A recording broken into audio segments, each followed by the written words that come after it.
Bismillahirrahmanirrahim. Assalamu alaikum traders. I'm your fellow trader Ayub Rana and you are watching your own channel Trade Track. आज की video में हम gold, US oil, Nasdaq और forex pairs को analyse करेंगे for 11th of October Wednesday के लिए, ठीक है जी? और कल की बात करें तो कल जो आपको लेवल्स बताए गए गोल्ड में अल्हम्दुलिल्लाह परफेक्टली लेवल्स प्ले हुए और हमने लाइव ट्रेडिंग रूम में लाइव ट्रेड ली और हमने ऑलमोस्ट 60 टू 80 पिप्स ग्रैब किए। ऑल्दो के दिन एक स्लो एंड टायरिंग दिन था क्योंकि कोई फंडामेंटल इवेंट नहीं था, कोई न्यूज़ नहीं थी जिसकी वजह से मार्केट में खास वोलेटिलिटी नहीं थी। बट उस स्लो दिन में भी अल्लाह का शुक्र है कि हमने अच्छे पिप्स ग्रैब किए। और ऑयल का जो सेटअप आपको बताया गया था, ऑयल हमारे पॉइंट ऑफ इंटरेस्ट तक नहीं आया। और एक और चीज़ ये है कि जो मैं आपको लेवल्स बताता हूँ, मैं उन लेवल्स पे आपको जुआ लगाने का नहीं कहता। यानी कि कोई मैंने लेवल बता दिया ना, मैं कहता हूँ कि यहाँ से सेल या बाय करना है, तो आपने डायरेक्टली वहाँ पे उस लेवल पे सेल या बाय नहीं करना होता। मेरा जो मेथड है, आप मुझे लाइव ट्रेडिंग में भी देखते हैं, वैसे भी आप मुझे फॉलो कर चुके हैं, आप मेरा मेथड जानते हैं कि जो लेवल्स मैं बताता हूँ, वहाँ पे हम प्रॉपर कन्फर्मेशन देखते हैं। कन्फर्मेशन क्या होती है? 1 मिनट, 3 मिनट या 5 मिनट का चॉक चेंज ऑफ कैरेक्टर हो तो फिर हम उसको ट्रेड करते हैं। इस तरह नहीं है कि आपको लेवल्स बताए गए और आप वहाँ से सेल लगा के छोड़ दें या बाय लगा के छोड़ दें और आपके एसएल का कोई पता नहीं, टीपी का कोई पता नहीं। अगर आपकी ट्रेड चल गई तो ठीक है, ना चली तो फिर उसको स्विंग ट्रेड बना लें, इस तरह की ट्रेड मैं नहीं करता, ठीक है जी। प्रॉपर आपकी एक आदत बनाना चाह रहा हूँ मैं और लाइव ट्रेडिंग रूम में मैं यही चीज़ आपको सिखाता हूँ कि हम अपने पॉइंट ऑफ इंटरेस्ट का वेट करते हैं, पॉइंट ऑफ इंटरेस्ट पे मार्केट आती है तो ही बाय या सेल करते हैं, अदरवाइज़ इन बिटवीन हम कोई ट्रेड नहीं करते और पॉइंट ऑफ इंटरेस्ट पे आने के बाद भी प्रॉपर कन्फर्मेशन देख के ही ट्रेड करते हैं। सो चलते हैं जी, फर्स्ट ऑफ ऑल हम अ इसमें फंडामेंटल डेटा देखते हैं, आज का कैलेंडर देखते हैं कि आज के दिन हमारे पास कौन-सा डेटा है। तो वेडनेसडे में हमारे पास at 5:30 PM according to Pakistan time PPI और कोर पीपीआई का डेटा है मंथ बाय मंथ का। पीपीआई जो होती है, ये होती है प्रोड्यूसर इन्फ्लेशन, यानी कि जो प्रोड्यूसर है कोई चीज़ बना रहा है, प्रोड्यूस कर रहा है, उसकी जो प्राइसेज़ हैं क्या वो बढ़ रही हैं या कम हो रही हैं? अगर तो प्राइसेज़ बढ़ती हैं, इसका मतलब क्या होता है कि इन्फ्लेशन बढ़ रही है और जो इन्फ्लेशन बढ़ती है वो उसको काउंटर करने के लिए फेडरल रिज़र्व जो है अपनी मॉनेटरी पॉलिसी को टाइट करता है, यानी कि अपने इंटरेस्ट रेट्स इंक्रीज़ करता है।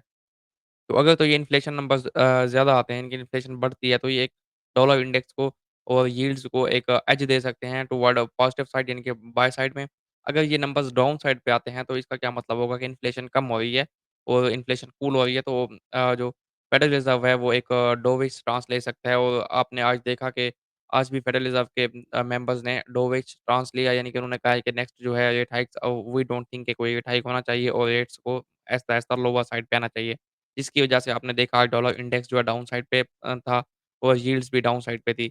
जबकि अपोज़िट पेयर्स यानी कि जीबीपी, यूएसडी, यूरो यूएसडी या गोल्ड को देखें तो इनमें हमें पॉज़िटिव पुश देखने को मिला और साथ-साथ जो इंडाइसेस हैं उनमें भी पॉज़िटिव पुश देखने को मिला। तो इन्फ्लेशन का डेटा इम्पोर्टेंट डेटा है, 5:30 पीएम पे इसको आपने लाज़मी नज़र रखनी है। प्रीवियस डेटा जो है कोर पीपीआई का हुआ है 0.2 और इस बार भी एक्सपेक्टेड 0.2 है। और पीपीआई का डेटा देखें, प्रीवियस 0.7 है, इस बार 0.3 एक्सपेक्टेड है। अगर तो एक्सपेक्टेड डेटा जो है इसके आस-पास आता है, डेटा इनके 0.7 से 0.4, 0.3 आता है, तो एक अच्छी बात होगी गोल्ड के लिए और डॉलर के लिए नेगेटिव साइन होगा। आफ्टर दैट एट 11 पीएम हमारे पास एफओएमसी मीटिंग मिनट्स हैं। अब ये मीटिंग मिनट्स क्या होते हैं? प्रीवियस मीटिंग जो आप कह लें अगर उसमें सितंबर में हो चुकी है, उस मीटिंग में जो बातें की गई, उनको एक रिकॉर्ड बनाया जाता है, उस रिकॉर्ड को कहते हैं मीटिंग मिनट्स। वो मीटिंग मिनट्स अब जो हैं इश्यू होंगे, उसको फिर रीड करना पड़ता है, उसमें देखना पड़ता है कि नेक्स्ट पॉलिसी डिसीजंस क्या लेने वाले हैं, फेडरल रिज़र्व आगे क्या सोचता है इकोनॉमी के बारे में, इन्फ्लेशन के बारे में, अपने इंटरेस्ट रेट्स के बारे में, तो वो सब इसमें होता है डिसीजन, तो इसलिए ये इंपॉर्टेंट होते हैं। अभी चलते हैं जी हम अपने चार्ट्स की तरफ। चार्ट्स में हम फर्स्ट ऑफ ऑल जो है डॉलर इंडेक्स के सॉरी 10 ईयर यील्ड्स के चार्ट को देखेंगे। 10 ईयर यील्ड्स जैसा कि आपको कल बताया गया कि नेगेटिव रह सकता है, तो नेगेटिव ही रहा। अभी के लिए क्या है, अभी के लिए ये अपने डेली के फेयर वैल्यू गैप और वॉल्यूम इम्बैलेंस को टेस्ट कर चुका है। अगर यहाँ पे ये सपोर्ट इसको अच्छी मिलती है, तो यहाँ से ये वापस मूव कर सकता है टुवर्ड 4.7 और 4.75। आफ्टर दैट 4 घंटे के चार्ट में इसको देखें तो 4 घंटे के चार्ट में इसका जो लो है, स्ट्रक्चर लो, वो मैंने आपको पिछले एनालिसिस में भी बताया था कि यहाँ पे इसका स्ट्रक्चर लो है 4.506। इससे ऊपर-ऊपर ये बाय में रहेगा और ये अपने पॉइंट ऑफ इंटरेस्ट को टच कर चुका है। अब जो है 4.715 ये इसका स्ट्रक्चर लो है 15 मिनट और 1 घंटे के चार्ट में अगर इसके ऊपर क्लोजिंग आती है 15 मिनट या 1 घंटे के चार्ट की, तो हम इसको मज़ीद ऊपर जाता हुआ देख सकते हैं टुवर्ड 4.8 एंड 4.85 की तरफ, ठीक है? अभी के लिए पॉज़िटिव है और ये अपने क्रूशियल पॉइंट यानी कि एक्सट्रीम पॉइंट ऑफ इंटरेस्ट पे ठहरा है, तो यहाँ से इसमें कोई भी पॉज़िटिव पुश आ सकता है और अगर डेटा कहीं से मिलता है पुश, तो फिर ये इसमें अच्छी मूव आ सकती है।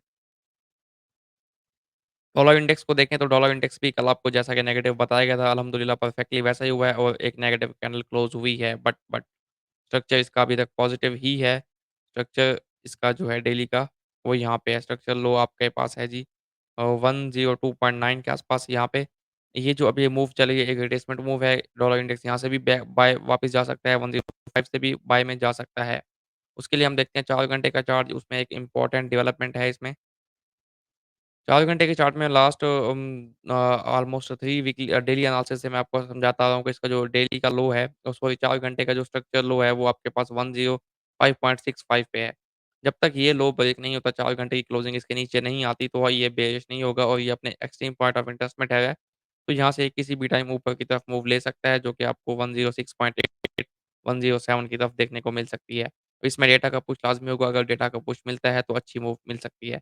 और 106.2 का जो हाई है ये स्ट्रक्चरल हाई है 15 मिनट, 30 मिनट, 1 घंटे के चार्ट में अगर इसके ऊपर 30 मिनट, 1 घंटे की क्लोजिंग आती है तो फिर आप देखेंगे कि इसका स्ट्रक्चर बुलिश हो जाएगा और ये बाय में चला जाएगा। नेक्स्ट देखते हैं जी गोल्ड को।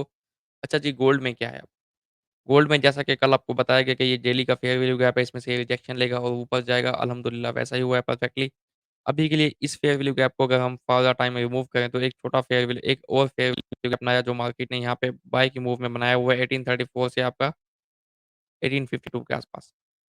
और अगर हम इसका 50% रिट्रेसमेंट लेवल निकालते हैं, यानी कि इस फेयर वैल्यू गैप का मिड पॉइंट निकालते हैं, तो वो हमारे पास आता है जी where is the mid point? वो आता है 1844 1843.9 के आसपास आ यानी कि 1844। तो 1844 का एरिया वैसे भी एक इम्पोर्टेंट एरिया है, जो कि मैं आपको आगे चल के एक्सप्लेन करूँगा। अबव 1844 जो है गोल्ड बुलिश रह सकता है, अगर 1844 तक भी आता है, तो आप इसको बाय की तरफ देख सकते हैं।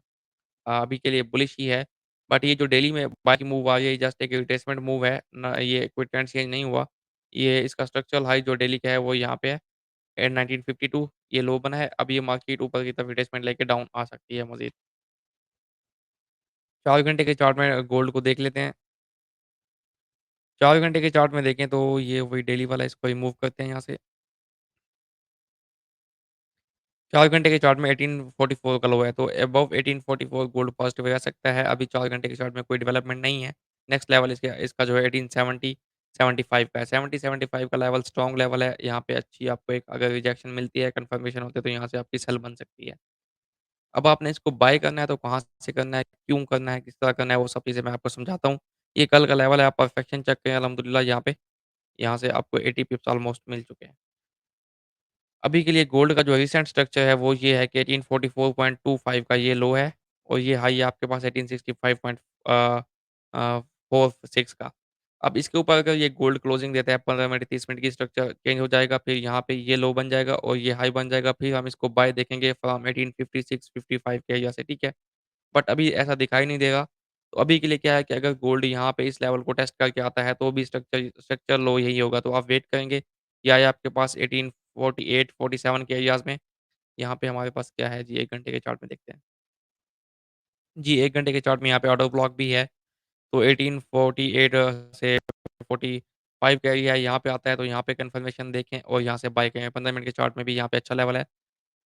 तो मैंने आपको 2 सिनेरियो बताए हैं। एक सिनेरियो तो ये है कि ये जो है ना 1865.46 के लेवल के ऊपर 15 मिनट की क्लोजिंग देता है, तो यहाँ से ये स्ट्रक्चर ये है, ये लो बन जाएगा, यहाँ पे हाई बनेगा, तो आपने 50-52 के लेवल पे बाय करना है।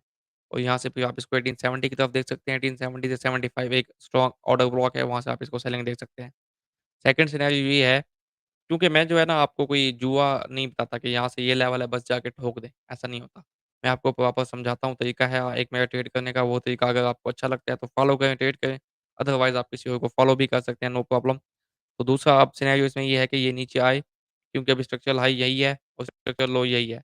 तो 1848 से 45 के एरिया में यहाँ पे कन्फर्मेशन दे, आपको कन्फर्मेशन होगी 5 मिनट 3 मिनट का चौक यहाँ से बाय करें फॉर 1865 एंड 1870। 1844 के नीचे कोई क्लोजिंग आती है तो फिर ये बाय में चला सेल में चला जाएगा सॉरी। तो फिर यहाँ पे अगर क्लोजिंग देता है तो फिर इस तरह से आप इसको यहाँ से सेल में देखेंगे और प्रॉफिट टारगेट इसमें फिर आपका 1830-28 के आस-पास हो सकता है। तो ये सिनेरियो है गोल्ड का। गोल्ड को मैंने डिटेल से एक्सप्लेन किया क्योंकि सबको गोल्ड का इंतज़ार होता है। लेवल्स पे जो है ना, अगर मैं आपको कह दूँ कि 60 से 65-70 से जाके सेल ठोक दें, ये चीज़ कोई तरीका ही नहीं है ना, मैं आपको क्या सिखा रहा हूँ। मेरा मकसद है आपको एक अच्छी एजुकेशन देना। जो चीज़ मैंने 5 साल में डेवलप किया खुद में वो आप में डेवलप करना यानी कि लेवल मार्क करके लेवल का वेट करना, लेवल पे मार्केट आने के बाद उसकी कन्फर्मेशन का वेट करना, कन्फर्मेशन के बाद सेल या बाय करना। ठीक है जी। नेक्स्ट आ जाते हैं जी ऑयल की तरफ डब्ल्यूटीआई यानी कि ऑयल ऑयल को देखें तो जो कल आपको मैंने बताया था कि ये इसका अभी तक डेली का जो गैप है अनफिल्ड है और इसका डेली का स्ट्रक्चर जो है यहाँ से बुलिश है। ये इसका स्ट्रक्चर लो है ऑलमोस्ट 77.5 स्ट्रक्चर हाई है आपके पास 94 का।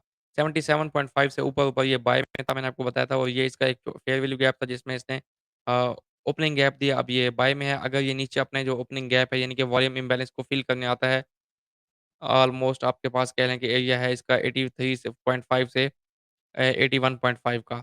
$2 का ये ज़ोन है, इस ज़ोन में आप कन्फर्मेशन देखें, यहाँ से इसको बाय देखें टुवर्ड 87, 87 के एरिया से आप इसको बाय देख सकते हैं। इसमें भी एक और सिनेरियो है, 15 मिनट के चार्ट में देखें तो 2 दिन से ये एक रेंज में फँसा हुआ है। इस रेंज का जो हाई है वो 86 यानी कि स्ट्रक्चरल हाई 86। 86 के ऊपर क्लोजिंग आती है 15 मिनट की, तो आप नीचे से यहाँ कहीं से बाय कर सकते हैं। 86 के नीचे-नीचे रहता है तो आप इसका वेट करेंगे नीचे आए 82, 83, 81 के आस-पास यहाँ से बाइंग दे तो आप इसको 87 की तरफ देखें, मैं इसको अभी बाय में ही देख रहा हूँ। और अभी जो ये फँसा हुआ है इसके रीज़न ये है कि अभी तक जो है ना मार्केट वेट कर रही है जो अभी अ, वो चल रही है वार, वार का इम्पैक्ट क्या इस पे आ सकता है या नहीं? क्या कोई सप्लाई कम हो सकती है या नहीं? क्योंकि ईरानियन सप्लाई जो है काफ़ी ज़्यादा है मार्केट में, क्या वो कम होगी? अगर वो कम होती है तो इसकी प्राइसेज़ अल्टीमेटली बढ़ जाएँगी। नेक्स्ट आ जाइए नस्डैक की तरफ, नस्डैक मैंने आप लोग को वीकली एनालिसिस में बाय में बताया था और ये वीकली एनालिसिस में हमने ऑर्डर ब्लॉक मार्क किया था डेली का। अब देखते हैं एक्ज़ैक्टली मार्केट ने उस ऑर्डर ब्लॉक को टेस्ट किया और यहाँ से तकरीबन आपको कह लें कि 820 से आपको ये तकरीबन 400 पिप्स दे चुका है। अभी भी मैं इसको बाय में ही देख रहा हूँ और आपका टारगेट जो है वो इसमें 15400 350 से 15450 का ये एरिया है। यहाँ से आप इसे आउट ऑफ ब्लॉक से इसको सेल में देख सकते हैं। उसको सेल में देखने के रीज़न मैं अर्ली चार्ट में बताऊँगा। ये एरिया आपका अच्छा सेलिंग का हो सकता है और ये आपका एक्सट्रीम पॉइंट ऑफ इंटरेस्ट है। इस डेली के आउट ऑफ ब्लॉक से आप इसको सेल में देखेंगे। यहाँ पे देखें तो ये अपना जो फेयर वैल्यू गैप था उसको ब्रेक कर चुका है इनवर्जन फेयर वैल्यू गैप ये इसको सपोर्ट बना के ऊपर की तरफ अभी जा सकता है। अब इस लेवल से बाय रिकमेंडेड नहीं है, आप ऊपर से इसको सेल देखें। सेलिंग की रीज़न क्या है? सेलिंग की रीज़न ये है कि 4 घंटे का जो स्ट्रक्चर था वो ये था। पहले ये लो था, यहाँ पे चेंज ऑफ कैरेक्टर हुआ, उसके बाद इसने अपना पॉइंट ऑफ इंटरेस्ट पे टैप किया, बाय हुआ, उसके बाद ये लो था और ये हाई था। इस लो को इसने आगे ब्रेक किया तो ये जो है इसकी आई थिंक ये इसको जो है मैं एज़ ए इंड्यूसमेंट मार्क कर रहा हूँ ऊपर 4 घंटे का अनमिटिगेटेड फेयर वैल्यू गैप है जो कि 280 से आपके पास है जी 450। इस एरिया में आता है, आपको 5 मिनट 15 मिनट का चौक देता है तो यहाँ से सेल करें फॉर द टारगेट आप इसको 14,500 तक का टारगेट देख सकते हैं इसमें, ठीक है जी। नेक्स्ट हमारे पास कौन-सा पेयर है जी, नेक्स्ट है सिल्वर। सिल्वर को देखें तो डेली में इसने अपना फेयर वैल्यू गैप बनाया है, तो मैं इसको फिलहाल बाइंग की तरफ देखूँगा फ्रॉम द लेवल ऑफ 21.29 से 21.5 का ये एरिया है, इसमें इस एरिया में आता है, आपको कन्फर्मेशन देता है, तो यहाँ से बाय देखें टुवर्ड 22.2 ओवरऑल इस चार्ट में देखें तो भी सेम सिनेरियो है। गोल्ड अभी तक एक हायर हाई बना चुका है, बट सिल्वर ने अभी तक हायर हाई नहीं बनाया, तो इसमें एक डाउन मूवमेंट एक्सपेक्टेड है, ये आ सकता है टुवर्ड 21.2 ये लेवल्स हैं 4 घंटे के चार्ट में, इन एरिया से आप इसको बाय की तरफ देख सकते हैं फॉर 22.2 एंड आफ्टर दैट आप इसका लेवल देखें तो 22.9 का लेवल है।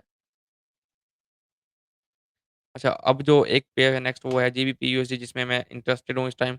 रीज़न बीइंग क्या है? रीज़न ये है कि वीकली वॉल्यूम इम्बैलेंस को टैप किया एक अच्छी बुलिश कैंडल क्लोज़ की। उसके बाद जब वीकली चार्ट का फेयर वैल्यू आपका सॉरी वीकली चार्ट का पॉइंट ऑफ इंटरेस्ट होता है तो डेली में आप कन्फर्मेशन का वेट करते हैं। डेली में कन्फर्मेशन क्या मिली डेली का स्ट्रक्चर शिफ्ट हुआ है, स्विंग पॉइंट ब्रेक हुआ है। यहाँ पे देखें ये स्ट्रक्चर शिफ्ट हुआ है, क्लोजिंग ऊपर आ चुकी है। तो अभी के लिए इसका 4 घंटे का चार्ट देखें तो 4 घंटे का चौक हो चुका है। यानी कि मैं आपको समझा रहा था लास्ट एनालिसिस में यहाँ पे इसका स्ट्रक्चर हाई था, ये स्ट्रक्चर लो था, यहाँ पे इसका ब्रेकअप स्ट्रक्चर हुआ था। आपने इसने स्ट्रक्चर का अपोज़िट साइड पे ब्रेक कर दिया है तो चॉक हो चुका है। अभी आप इसका वेट करेंगे बाइंग के लिए नीचे आता है 1208 के लेवल्स हैं, यहाँ पे ये ऑर्डर ब्लॉक है। आई थिंक 3 घंटे के चार्ट में